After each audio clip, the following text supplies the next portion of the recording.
Teraz vám ukážeme až neuveriteľný prípad priateľstva medzi človekom a rybou. Ján Mikláš sa niekoľko rokov stará o hrádzu priehrady Dubník 2 pri Starej Turej. Vo voľnom čase si vo vodnej nádrži zapláva aj 3-krát denne. Na minulý rok sa dokonca skamarátil so zubáčom, ktorý plával popri ňom. Rybu začal krmiť a robí tak dodnes. Zubáč ho čaká stále na tom istom mieste.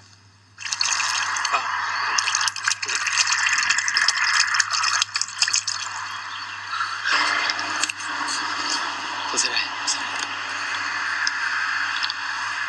To je vec, že?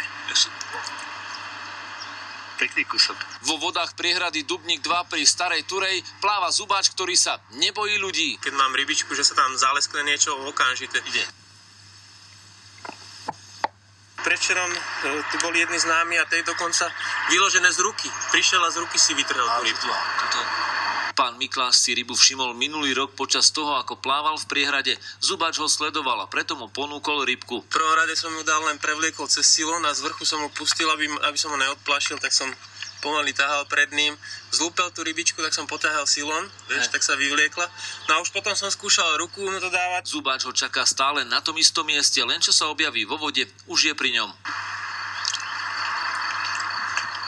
On už vlastne dôveruje ľuďom, takže vôbec sa nebojí. Neveril som, takže prišli sme sa pozrieť, vyskúšali sme si nakrmiť. No úžasné, lebo je to dravec. V podstate je to ryba, ktorá sa živí iba na divoko, takže je to pre mňa zaujímavá vec.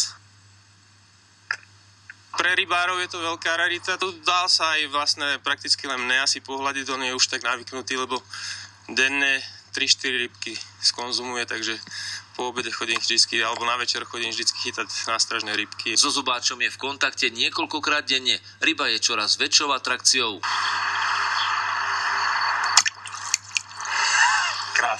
Mám len strach, aby niektorí z rybárov tu neprišli a neskončil na pekáči. Budem ho brániť, teda dal som teda to, že ho ochránim. Pavol Čertík, televízia Joj.